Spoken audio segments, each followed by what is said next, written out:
Let's have it. Well, I think I'm jumping in there, Antoine. I'm jumping in, man. I'm saying good morning, good afternoon, good evening, whenever you're listening to this. I'm Raul Abresh. That's Antoine Hallman. So, and together we are Frame of Reference coming together. So, and here we are together. It's a Saturday morning here in Sauk Prairie, Wisconsin, where I am. I don't know, what's the weather like up by you, Antoine? Oh, it's a 44 right now, but it feels really good right now. Yeah. So it's be a high 54, so we'll see. Yeah. But, yeah, I'll take it however it comes. Yeah, exactly. Well, and lately, I don't know if people watch the weather much, but Wisconsin has been like, I don't know, man. There's something flippy going on with Mother Nature, which, we don't have to go into the climate change fiasco. That argument just is another whole thing. All I can ask you to do is look at the data. But the end of the day, it's been like, 40 one day, 30, 20, and then the next day, 72. And I don't know about you, man, but I've been getting headaches lately, and I can't help but think it's like just the barometric changes and the weather changes. My body's going, hello, what season are we in? So that yeah, absolutely. I don't know. What are you? Do you have that kind of thing with weather or not? Oh yeah, absolutely, man. Of course, like this is that time of year for me where when even though it's like we can't see it, but things are starting to pollinate. Things are starting to grow. The earth is changing, and our bodies will tell that via allergies sometimes. Yeah. And it's like you said with those weather changes. This is that tricky weather where, regardless of how it feels, you need to be prepared. With a nice jacket, even something to cover your ears. Just being prepared, because it could be 50 at 10 a.m. and then 30 at 2 p.m. So yeah, just being prepared, but also just recognizing the seasons. Recognizing the best we can of the seasons. Yeah. Because even though it feels good, hey, it's still March. Yeah, let's not lose our frame of reference here, folks. It is not even spring yet when it comes down to the calendar. So, no matter what the weather is and everything, give thanks. Try to, at least. It's absolutely. I had a friend, a guy that I've talked with a number of times, Jerry Apps, and he comes from a farming background. When he was a kid back in the 30s, he would talk about how one summer it was just so dry, and they would hear the cows just moaning. And he said, I don't think I've ever heard the cows make that sound since then, but it was such a sorrowful. No, not sorrowful. Yeah, I can't talk today, ladies and gentlemen. I'm so sorry. And his dad said, that's they're thirsty, and we can't give them enough water, and it's just they're baying for water. And his dad said, son, never curse the rain. Never, ever curse the rain. We had a rainy day the other day. I remember that again because we were all, it just poured all day long. It was just, you could hear the rain on the roof, blah, blah, blah. And outside people are just coming in miserable because they got all wet, just walking over the car, blah, blah, blah. And a friend of mine who I work with was a farmer, said, yeah, we needed the rain though. So whatever we have today, try to think of it as something somebody somewhere needs, and that's okay. So it's okay. So absolutely. Speaking of needs, what's our topic today? And we were just talking. You had a topic that I don't know, might be a little important right now. What was our topic again? Well, we're talking about the importance of voting, and of course, the rights to vote, the elements of voting, and how can we secure our right to vote and those things? Because again, it's like those rights have been under attack since then. Yeah. But now it's the things that are being done to suppress or oppress voters is becoming so blatant and so just in your face that we have to address it head on. Right. Yeah, and it's interesting, isn't it, that the argument is always we got to tighten down so people only vote once, and so that people that are dead aren't voting, and that people aren't, forging registrations, and all the things that get kind of used as a thing that says your vote is being undermined, and we want to protect your vote. So we got to make these, things that make it more rigid, more difficult to cheat the system, if you will. And the reality is, folks, you don't have to listen to me. Just, do some research, do some stuff to just check different sources and things. But we have the hardest system for a democracy to vote right now. We think about it for just a second. Think about the fact that you have to vote on a Tuesday. Okay. You have to vote during a time of the day where most people are working. Okay. And yeah, there's a time frame there. They go until 8:00. The polls close at 8:00.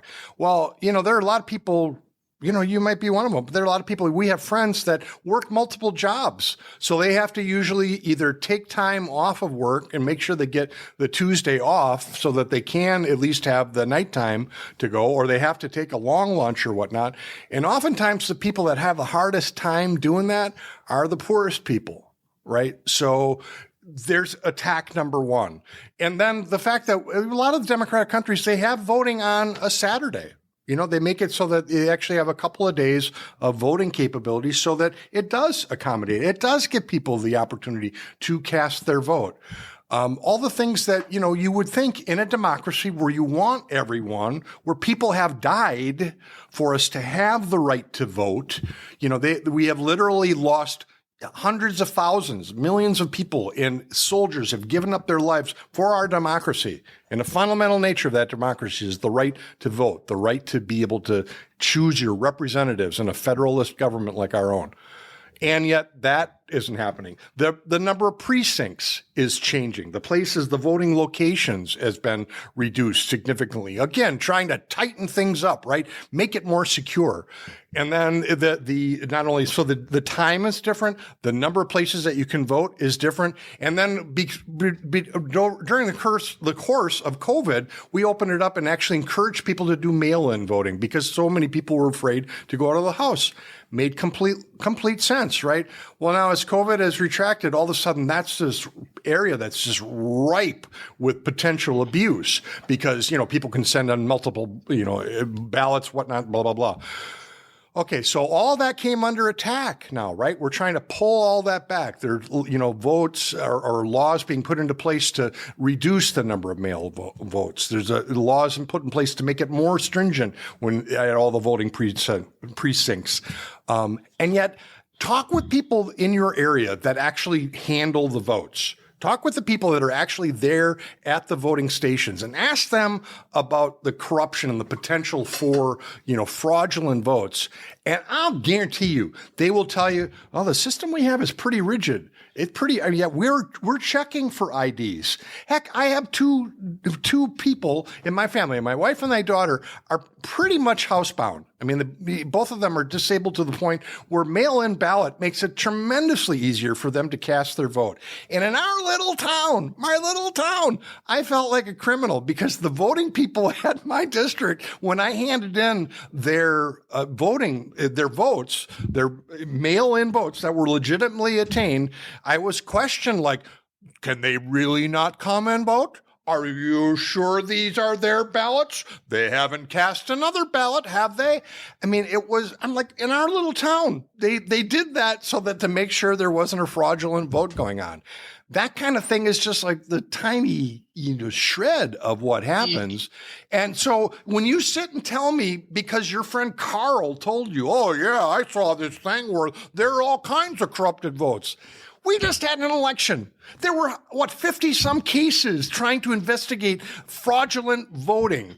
Every single one got voted down, oftentimes by Republican judges, by Republican legislators. There were multiple investigations in the ones where it was considered the most corrupt. There were Republican funded and Republican constructed, Republican, based. It was groups of Republicans looking for corruption, looking for things. They didn't find anything. And yet we're still holding on to this idea that we have to protect the vote. So make it harder for people to vote. Well, guess what? Guess what? We're fighting a dragon that doesn't even exist. We're like Don Quixote fighting with windmills that don't exist for some high cause that we think we need to maintain. And it's ridiculous. Folks, just make it so people vote. We have enough systems in place already to make it so you can't vote. And the number of votes that might be, can somebody figure a way to cheat the system? Yeah, probably. But I guess what?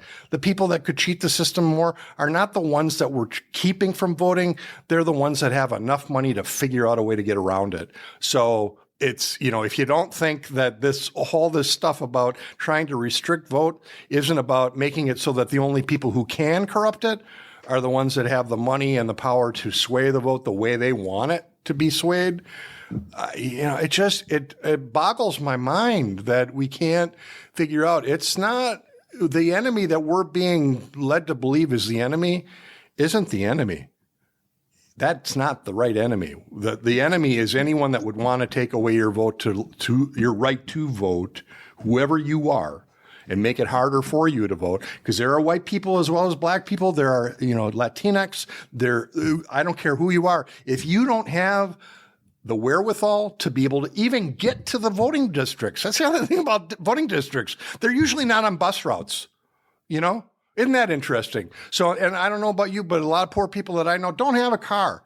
And if they do have a car, they can't even rely on it working most days to get to work. So they, at least when they take jobs that are on bus routes. So at least they have a backup plan, right? So what are we doing? What are we doing? Somebody please answer that question. What are we doing that we're making it harder and harder and harder and harder for the people that are struggling the most to even vote for a person that at least has a half a chance of giving one rat's about whether or not they get a fair shake? I don't know. I'm sorry, man. There I go. I just went on to my tirade about how stupid we can be. Well, we got to look at the current environment, right? And of course, it's right now. We in my eyes, if you look at what's going on, it's going to be power versus policy.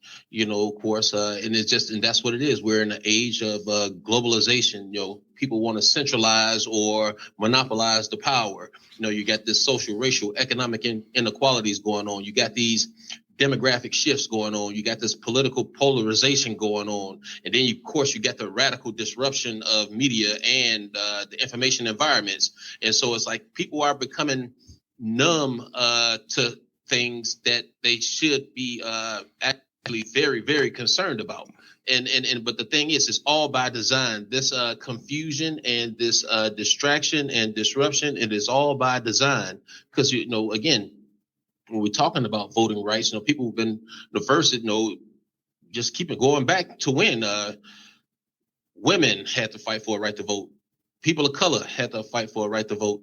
And then, of course, even though the Constitution gave some parameters of the right to vote, but it's not etched in stone. And so what needs to happen now, though, is just what we see is just a dysfunctional democracy. It's just flat out dysfunctional. You touched on a lot of great things there. Of course, talking about the equality of voices and the right to the fair representation. About voting. Of course, it starts with taking away the right. Again, it's like they're putting up all these roadblocks and barriers to make it so harder to vote, especially in rural areas or in parts of the country where it's hard to get identification. Like you mentioned, there's places in the South, particularly like say Mississippi, Alabama, some parts of Georgia, Louisiana, they let's just call it what it is. A lot of people in those areas, when they were born, they may have been born in a house. They have been born in a space where, just all that to say this, they don't have a birth certificate. Mm-hmm. So right away, without a proper birth certificate or, that birth certificate, they cannot get a proper identification. And then also, let's just say, even if a person can get the proper identification with these other barriers, now they're asking for multiple forms of ID. It's like if you have in the simplest of things, if you just simply have your current state issue ID or driver's license, you should be able to vote. But let's keep in mind when I say that, because again, it's like now it's like, oh, we need a bill. We need this. We need that. We got to understand people's living arrangements. Some people may have their current identification card or driver's license, but they don't have a address where they pay a utility or light bill. They live in area, they may be homeless. It's a combination of things that these things have been put in place. These roadblocks, these barriers are a deeper issue of what has been happening in the country since the beginning of time, since the beginning.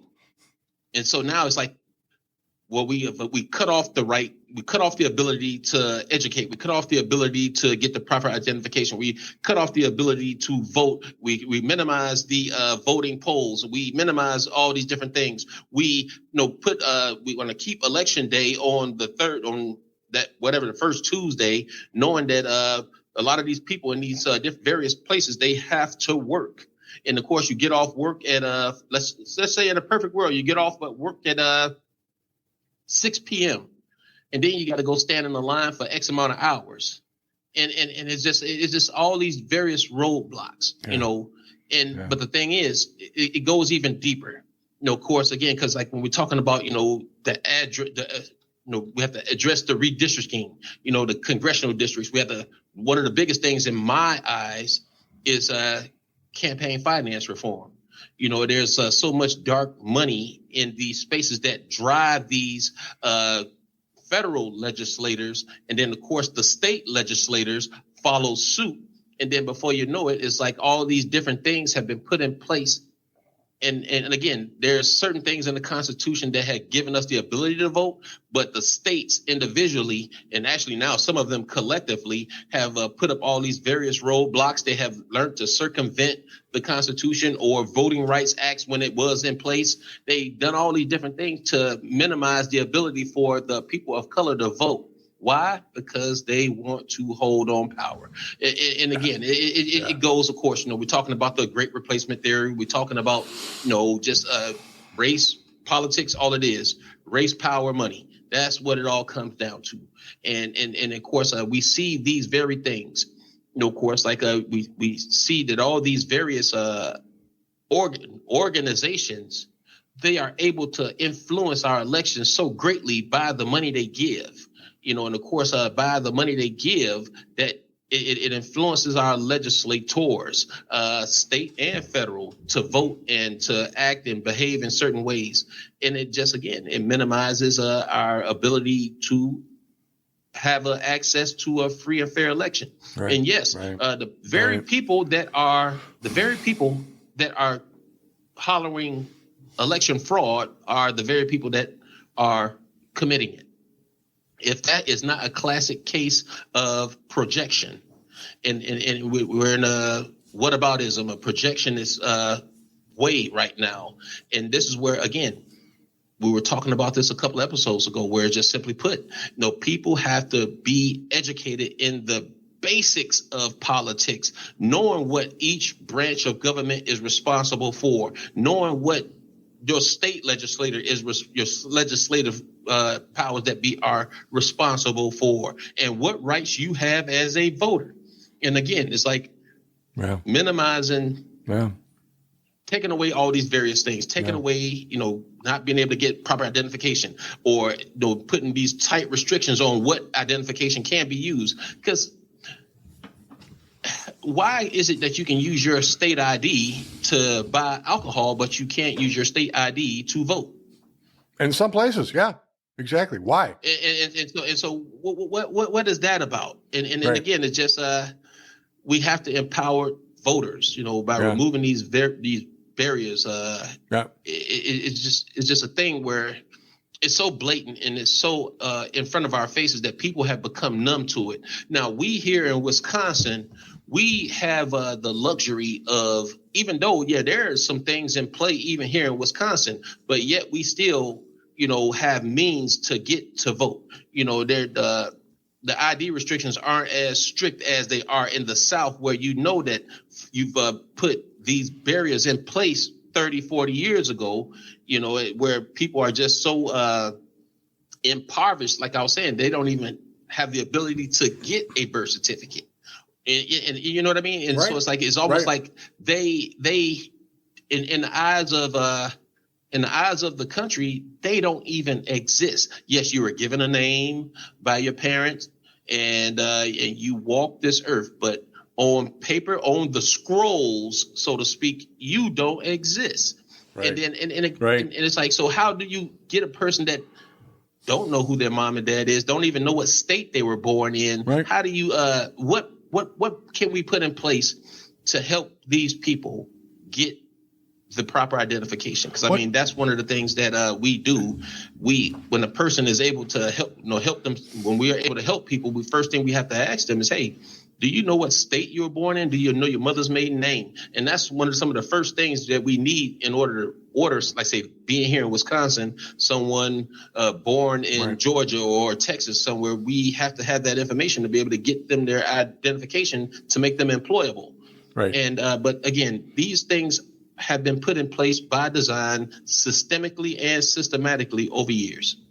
Well, look at the, we talk about the folks that are coming in through the border. We have to build the wall, right, to protect ourselves from all these undocumented, illegal folks that are coming into America and taking American jobs, and all of the rhetoric that gets used to fuel people's fears. And the reality is, if you've ever taken the test or seen the test that people have to take to become an American citizen, The naturalization process. Yeah, go ahead and try to take that test. Those of us that are Americans by birth, right, and that had families that actually could have children in a hospital, and where the filing of a birth certificate is a legal requirement, right? Go ahead and see if you could pass that test. Because it's near impossible, especially given what our history curriculums are required to teach as a result of most of the Department of Instructions and what they set up as the mandated things that have to be followed. And then you combine that with the fact that most kids in high school where they're taking history classes where they would learn those things are bored out of their minds by the curriculum. So they don't listen, they don't learn. Okay. And there's really no consequence if they don't. They maybe get a C instead of an A, but I got through it, right?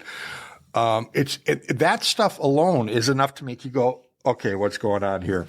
But this corruption deal, this is bugging me so much these days. But we're so busy chasing after the 10 or 12 votes that somebody did because they figured out some way to get someone's identity and come in as a person that was dead, or they figured out a way to do a second ballot at a second precinct, or I don't know how the heck they even find these things that were, corrupted or signs of faking vote. But put that aside. If there's as many different investigations as there were during the 2020 election, and they were able to come up with not a single situation where they were able to turn around the vote or had a reason to investigate to the point of trying to turn the vote back to the other side. And this is an argument that has been used, interesting to me every time. I have voted Republican, and I get more and more upset when I see every time the Republican candidate loses in recent times, we complain. It's got to be corruption. There's no way we could have lost because, our candidate wasn't the best because we're Republicans. We know we had the winner. I don't hear that when Democrats lose. I don't hear that argument being used of the corruption. I mean, Hillary Clinton, who, had by all counts, won the popular vote, but didn't win the electoral vote she needed to become president. She didn't continue on, for 4 years saying how it was stolen from her. Okay. So don't agree with Hillary Clinton. I voted against Hillary Clinton. Those of you, I didn't want another Clinton in office. I'm sorry. I just didn't. And that stuff was my right to vote that way. And I would hope people would I respect people that voted for her. They had absolutely good reasons in their mind and the things that were important to them, good reasons for voting for them. And I don't argue with that. But now we've gotten this whole thing where we're chasing after these little votes that are perceived and that we blow up into, it's obvious that there's fraud going on. Folks, the real fraud that's going on is this. That's where the fraud comes from. when I have the ability to spend the money that I need to spend, look at the Cambridge Analytics situation. Okay, look it up. If you don't know about Cambridge Analytics and what they did to sway elections, what they did in their campaigns through social media during the Clinton and Trump election, that should terrify people. That should absolutely terrify people that it was possible to pick up on the data that is available through, in this case, a certain little company with a F as their logo. That they were able to glean from that database of information and construct advertising that took advantage of the most vulnerable points in the opposition's planks of beliefs and things that they stood for, and then twist things in a way that was beneficial. The fact that any party could do that, any party, makes it more likely that both parties will do that. So when you're being fed a line of, they're going to do this, they're not tough on crime, whatever, they're not going to build a wall, we need that wall, whatever it is, because there are things that all of us are vulnerable to. There's stuff that scares us, that we're concerned about. There's crime. Nixon back in the 60s was really successful with the tough on crime bent that he really purported during his campaign, right? Tough on crime. And, because people are afraid, people that have been hurt by, people that have friends, family members that have been hurt because of crimes that were committed against them, that's a sensitive spot. And they stick a knife in it and they just twist it. Instead of thinking about, at the end of the day, what's most important is that you and I and anyone that I don't agree with has the right to vote, and it is made as possible for them to vote. I mean, the ID thing worries me because my wife is so homebound that her license has expired, and I don't know, it's going to be really hard to get her to the DMV to be able to either get her license extended or renewed and or get her a state ID. The other option she has is a utility bill, which most of the utility bills are in my name. So I'm going to have to, either say to the village, can you please change your electric bill to be in my wife's name? I don't know, what it's going to take to keep her current or, keep her vote valid.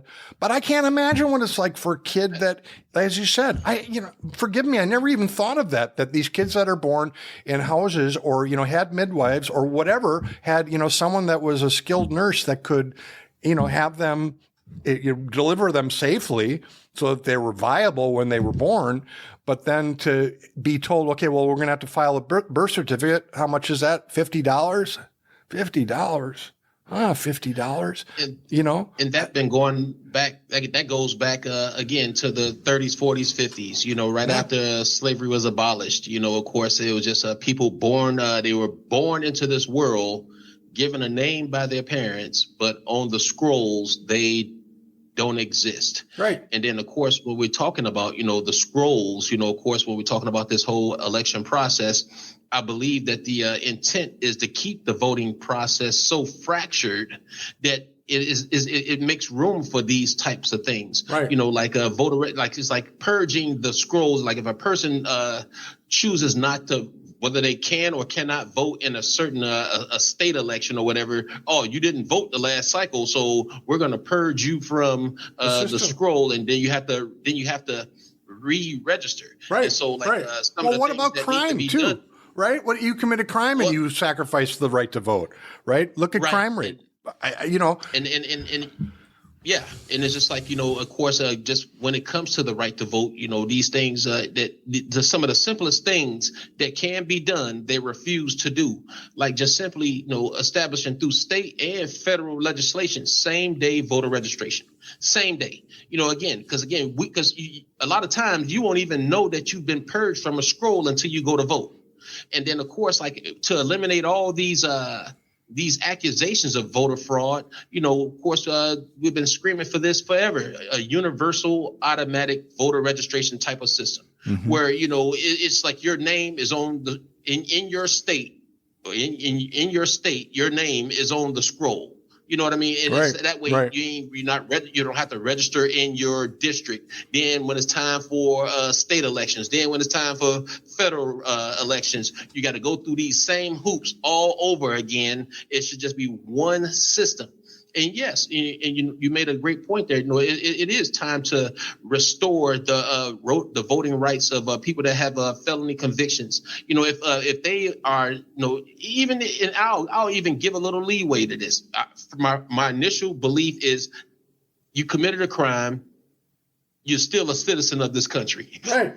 You're still a citizen. Right. Because again, that was one of because this whole felon not being able to vote, that goes back to the 30s and 40s, because that's, again, right after slavery was abolished. And so they started arresting people for jaywalking and putting them right back on the chain gang to keep them under the thumb, so to speak. But it's like, regardless of what you've done, you know, you should have the right to vote. Because keeping in mind, even if you chose to go that route, let's just say, what about their vote after their jail time, parole, probation, whatever time is served for the offense committed, their rights should be reestablished automatically and immediately. But again, it's like, you know, remember we saw what happened in Florida. It wasn't just black people; it was white people that were getting arrested because they voted because they had felony convictions, right? Right. And this is just it's just bad that, again, the voting process is deliberately fractured. And the thing is, there are so many simple solutions, you know, just by the simple adaptation of various formats, processes, even technologies, you know, to just get people on one accord. I'm a firm, but like, you know, a lot of people say, I don't want the federal government in every aspect of my business. But there are some things I think just need to be universal. And that is the right to vote, the right to choose, the right to do whatever, you know, just those things within the law. You should have the right to do. But it's like, again, giving power to various states to do what they want to do, we see how these things are corrupting the system, so to speak. It's fracturing the structure. It's actually killing the very republic that we call, you know, America. We should be the FSA instead of the USA, because USA, United States of America. If we can't be united over our right to vote, okay, because our right to vote is fundamental to maintaining the amendments of our Constitution, right? We have the right to bear arms. We have the right to free speech. We have the right to practice religion the way we choose to practice our religion.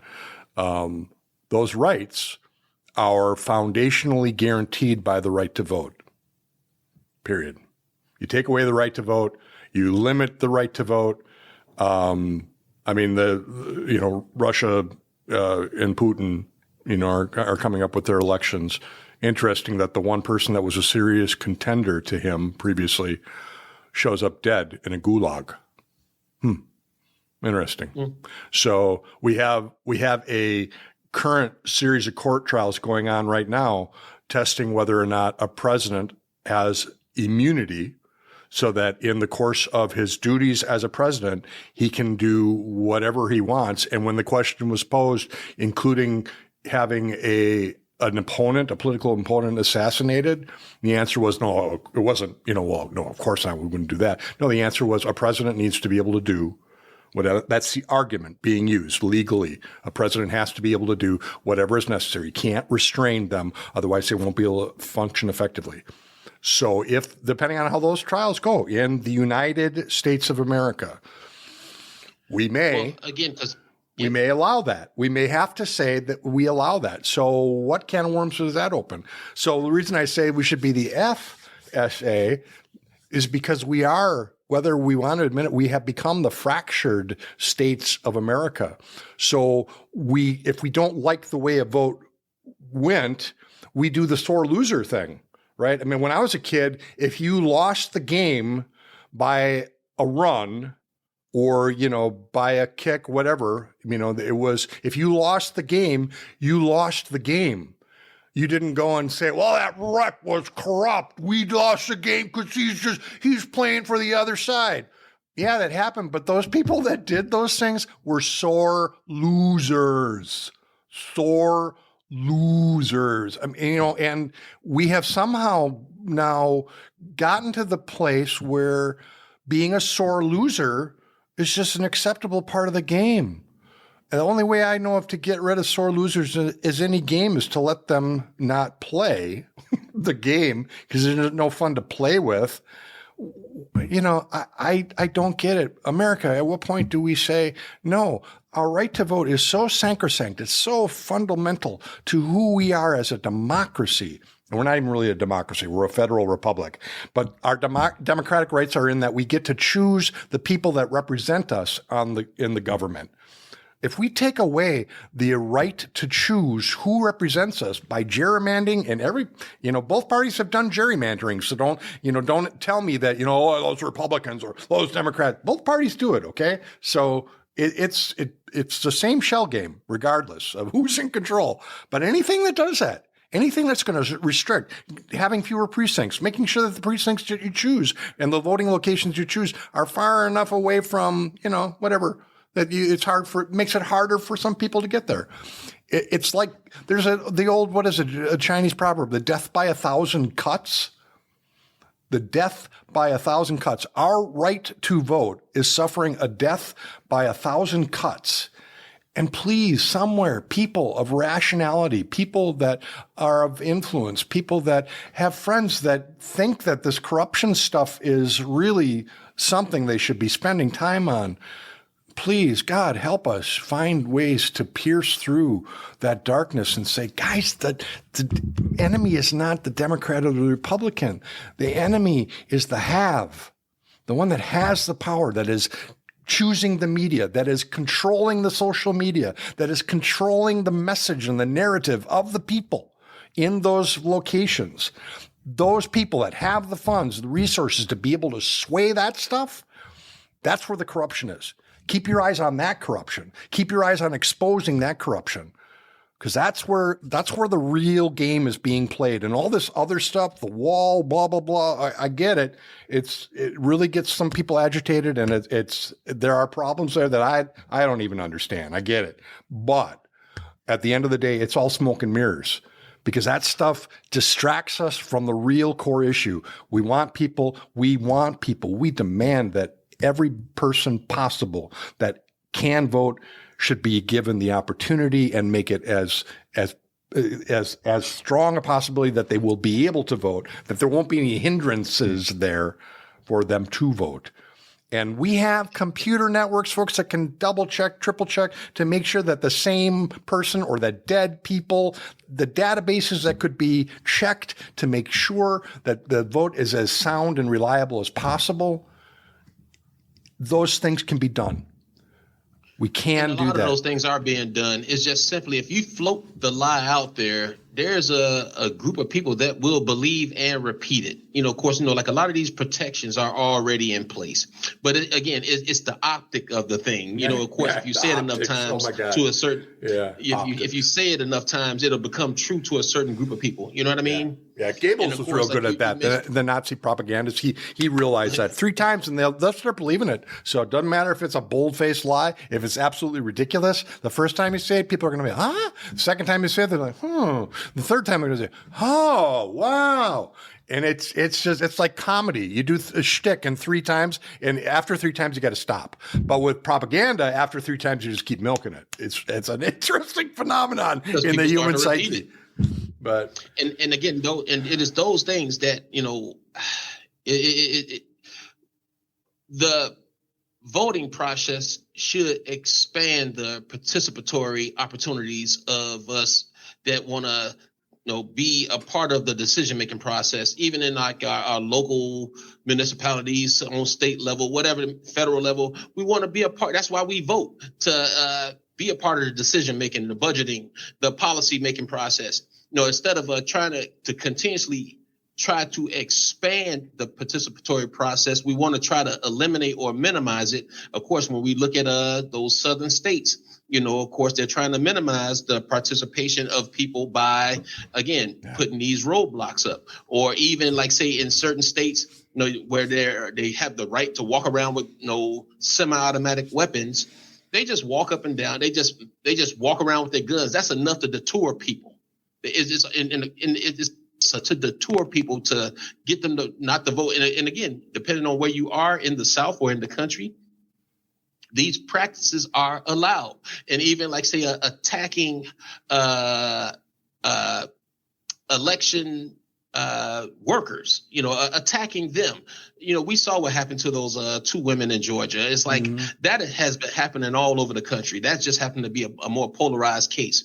But, in Arizona, it's other cases where just election officials are being threatened. That people are just standing outside their homes with guns, or just standing outside their homes chanting, following them around, their children around, trying to discourage participation. And this is where, again, these when we can get to a space where there's a more universal voter registration system, however we want to call it.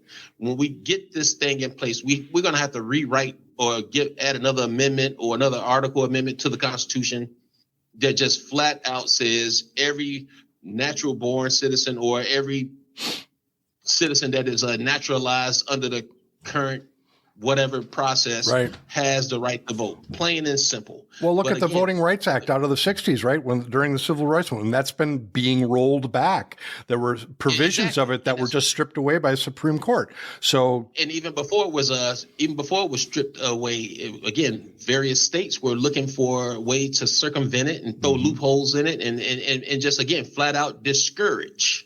And this is where we are in a time and in a space where those that have the ability and the voice to speak has to speak.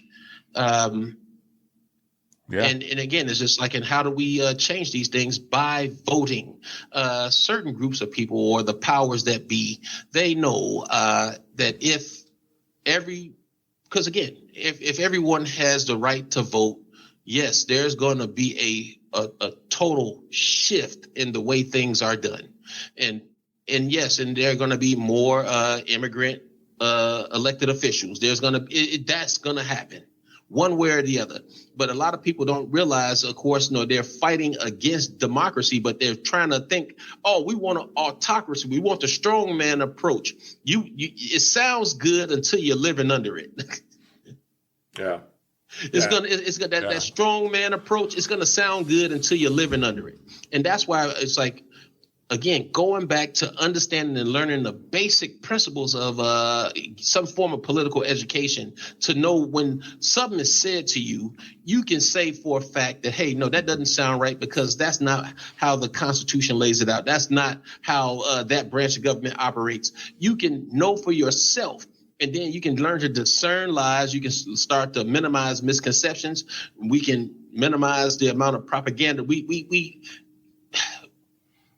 Knowledge over narratives, right? Yeah. Because again, knowledge over narratives. I like that. And that's where we got to get to. But a lot of times, a lot of people don't want to take the time to research things for themselves. They just say, "Oh, well, such and such said it. I like that person. I trust that person." Well, no. Oh, that person, they dress nice every day. They must be telling the truth. And it's like the devil dressed like an angel, right? Right. President Lincoln. There's a name most of us can agree. Great president, right? President Lincoln, one of my favorite quotes of his is, he remarked, "I don't like that man very much. I must get to know him better." Boy, if that isn't a Christian principle, I don't know what is. But, how about it? How about you, next time you're at a family get-together and you're, amongst people that are from a differing point of view than you are? A friend of mine taught me, he just, I asked him, how do you deal with that? I mean, it's just, it's so difficult to, hear people like spewing out the anger and hatred.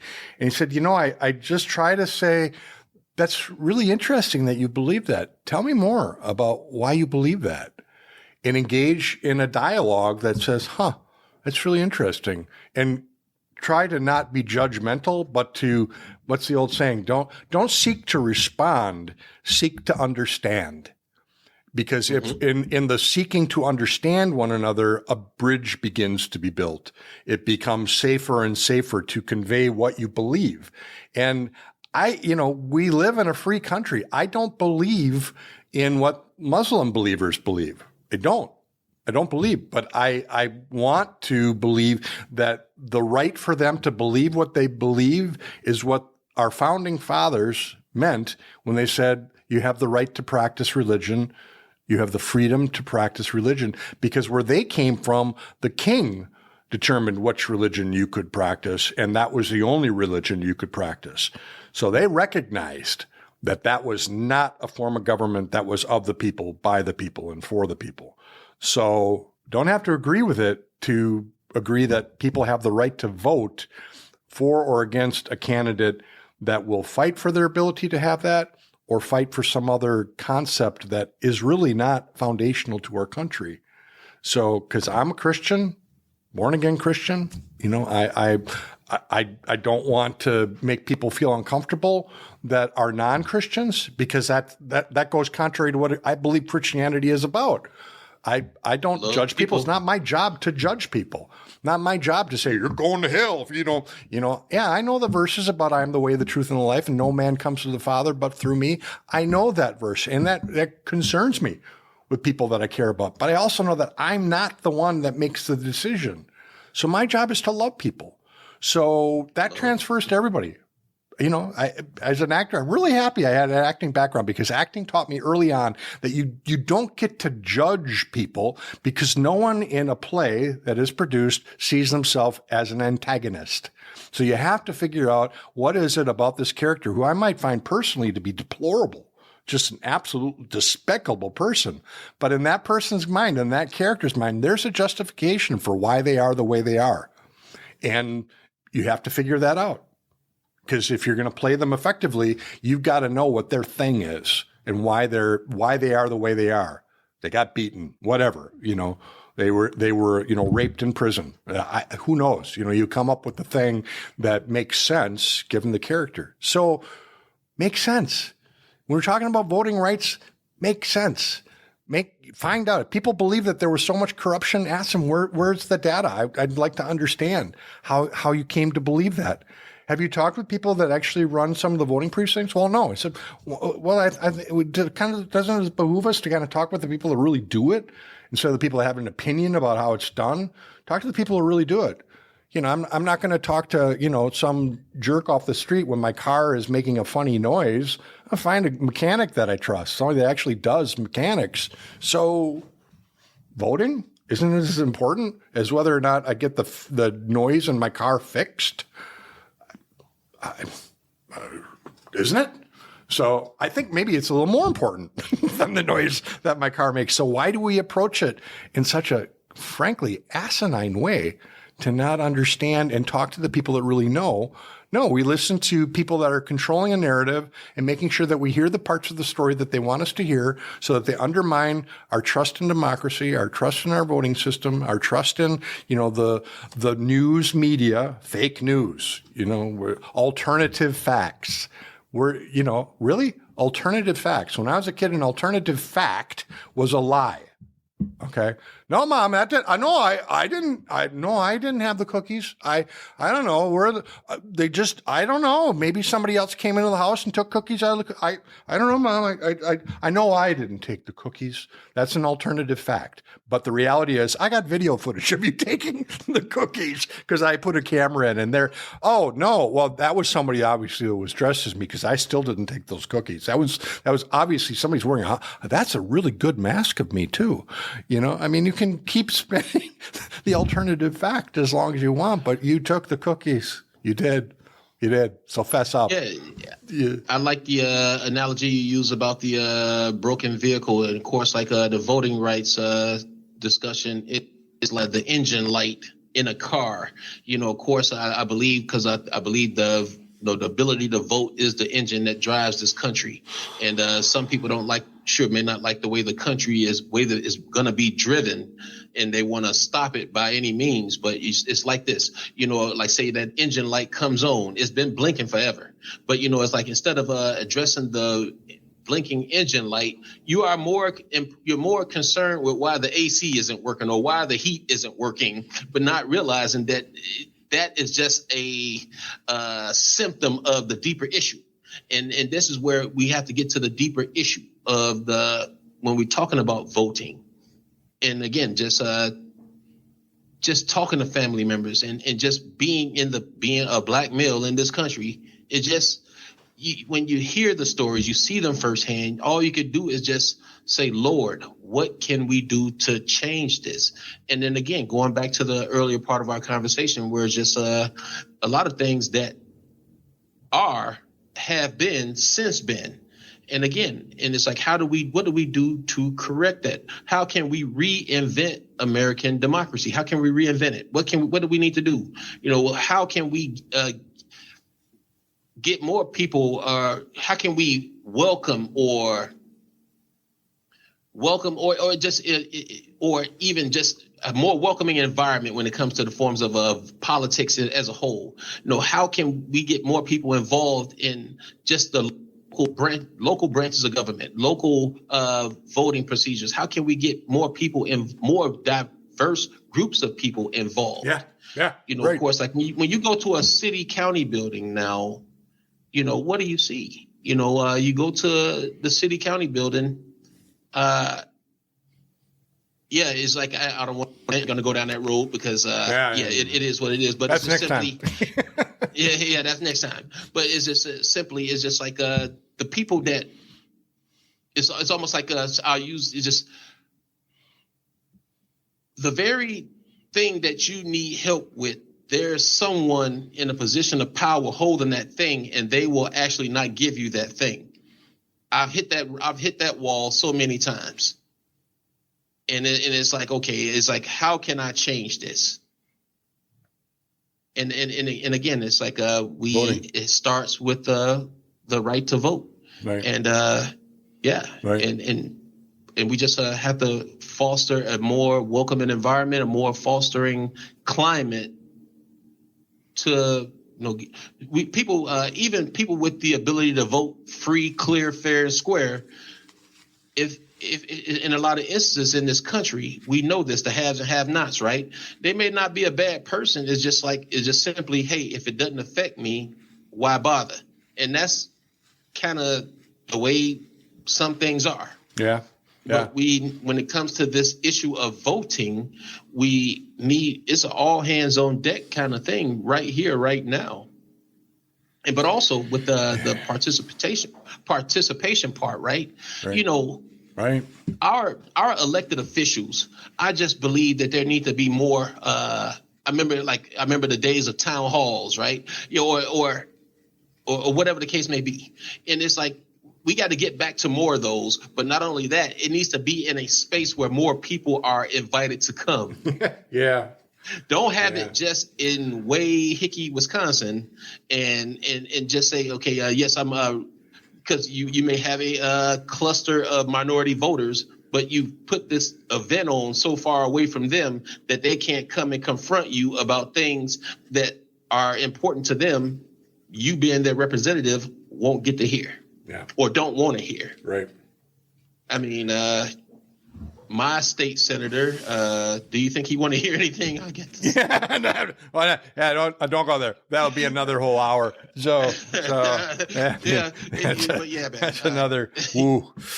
Okay. He lives in Green Bay. If anyone wants to look up and see what that would be. So, anywho. Well, Matt, here we go again. We're going to try to keep this to like a half hour, and I think we went to much closer to an hour. That's all right. Just because it's important. It really is. And I encourage people, if you've got something you want to voice on the whole thing, go to www.forsauk.com and put some comments in there. Agree it's okay. or disagree. Yeah.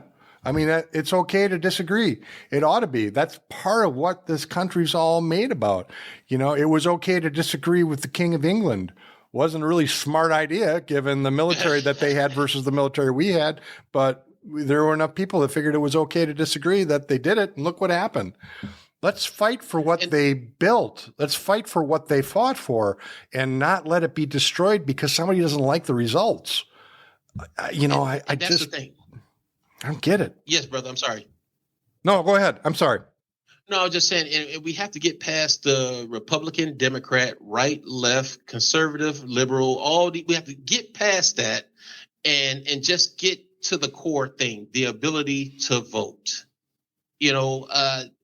For as much as is, the Bible tells us, you're going to hear this sermon later in the summer, for as much as is up to you, live peaceably with all men, right? Mm-hmm. But it's like, for as much as to live peaceably with all men, like you mentioned before, you got to take the time to understand that person. Yeah. You got to have a little bit of empathy towards that person. You got to know what makes that person tick. Learn to understand their culture. Understand the process in which things are done. For as much as is up to you, get an understanding. Get an understanding of how things work, especially in this climate right now. It's just so important for us all to just have the ability to vote and vote freely without fear of being retaliated against or being threatened. And so that's it for me, brother, right now. My tag on to that is the words that were on the invitation to my wedding of a woman that over 38 years, boy, what I thought she was and who I have found her to be are lined up pretty well. It wasn't necessarily what I wanted her to be. It would have been much more convenient for me if she had surprised me and said, "Oh no, whatever you want to do is fine." But no, she's held me to task on things that I should be held to task on. But the words that she quite inspiredly wanted on our wedding invitation were, "Beloved, let us love one another, for everyone that loveth is born of God and knows God." Mm-hmm.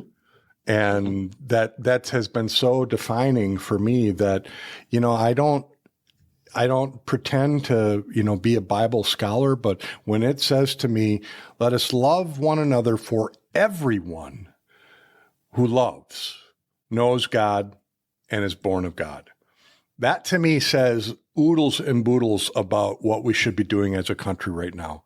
I'll bet you anyone that you think is just an idiot that they voted for Trump or an absolute jerk off because they voted for Biden, I bet you all of them love somebody. If they're a sociopath and they don't love somebody, that's a whole different can of worms. But I bet you they love people. I bet you they care about people. So that means they know God and are born of God. So in my world, that means Lincoln's words, "I don't like that man very much, I must get to know him better," is a call to action. And the action right now we're calling for is make sure everyone that wants to vote can vote. And I'm trying to think now, are there people in my life, are there organizations that I know of or can find out about that will help people get to vote, that it's made more difficult for them to vote? And understand the state ID thing. Even if you have a birth certificate, getting a state ID is not a cheap thing when you're living hand to mouth, when you're working 2 jobs at, just above minimum wage, or you don't have the skill set to be able to do anything beyond, entry level work. You can just imagine how hard it is to come up with that 40 or 50 bucks. Especially when you're addicted to smoking too. I mean, it's just like, wow. I don't know how people friends of mine that I know that smoke, that have been habitual smokers, and they hang on to it because it's one of the few things that they feel like they're doing something they want to do, and they figure out a way to make it happen. I don't know how they pay for it. I can't imagine. And yet they figure it out. I just learned something. Just lastly on that comment, on that part, right? I just learned what the current pack of cigarettes costs today. What they cost today is like I was talking with someone about a week or so ago, and they are basically saying, pack of cigarettes is $10 a pack now. Yeah. And I'm like, my goodness. So I'm like, so if you're smoking 4 to 5 packs a week. Right. If you're buying a carton of cigarettes, that's like, $100 bucks. for a carton of cigarettes. It's phenomenal. So again, look at that. That's a light bill. I don't like smoking, but gosh, I remember when I was a kid in middle school and it was like cool to smoke, so I wanted to smoke. And then I found out cigarettes were, 47 cents a pack. I'm like, I have that kind of money. When I quit smoking cigarettes in 2012, they were like $5 and some change. Yeah. So it was like, whoa, all right. Yeah. But yeah, man, just cool. Awesome, man. I'm Raul LaBrush, and you fine young man are who again?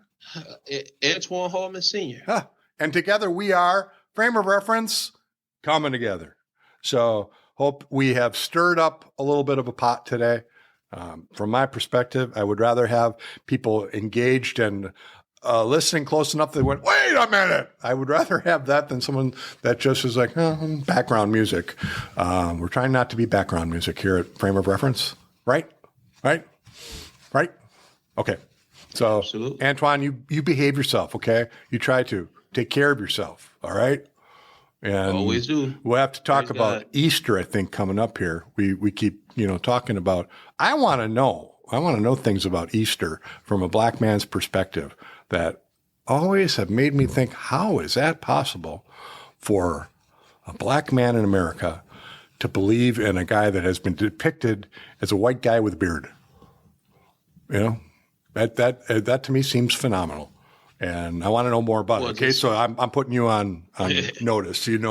That's where I'm coming from, dude. Yeah, so that's a simple project. We believe God, and of course, all of our depictions of what Jesus looked like they vary, they differ. You know, and so I just believe God. Those that come to God must first believe that He is, and of course, just. Whatever man's depiction, or of course the Bible said he had skin of brass, hair of wool. That could be anything. Yeah. So we don't know. Yeah. But the only thing I can say is I just believe him. And of course, I believe in the virgin birth. I believe that Jesus walked this earth and showed us how to live. He came and dwelt among us to the grace and truth. He died on the cross, went to hell, took the keys of sin and death, and arose on the third day. So that's what I believe. And I believe that if white, black, green, yellow, blue, purple, brown, whatever, if we all believe that same thing, we would, you were talking about loving people. You made a lot of great points from First John. And if we can believe those things, if we can believe the Bible for what it is, instead of every race putting. Of course, again, depending on who's preaching it, we're the Israelites. If you go to a white church, we're the Israel, black church, we're the Israelites. Everybody wants to be the Israelites. But keep in mind, the Israelites all sinned, fell short, were disobedient, were hard-headed, got punished. Right. And it just, went to Babylon. We just got to stop. Yep. We all got to stop putting these racial narratives on the Bible. I'm gonna leave it with this. But Dr. Miles Monroe, he may rest in heaven. He said it a long time ago. He was saying the Bible in the hands of Western civilization is just it has become more and more dangerous. And he passed away in 2010. So he said this some time ago. But we're starting to see that more and more because, again, people are, cherry picking scriptures to fit their need or their narrative, their cause. But again, it's the Bible as a whole. We just have to really learn to understand it and grasp it and understand that there's one narrative through the whole Bible, and that was the coming of our Lord and Savior, that God loves us all so much, that he said, I'm going to gather all nations to myself. He said, cause right. All right. I ain't going to go into a sermon, but thanks, man. I shouldn't have opened up that box, huh? That was some Fritos waiting to happen right there. You just simply put, like we say this all the time, love people. Yeah. Love God to love. You got to love God to love people. I love that song. You got to love God to love people. It's like, yeah, that's true. Yep. All right, man. See you next time. Yep. Be there or be square on Frame of Reference.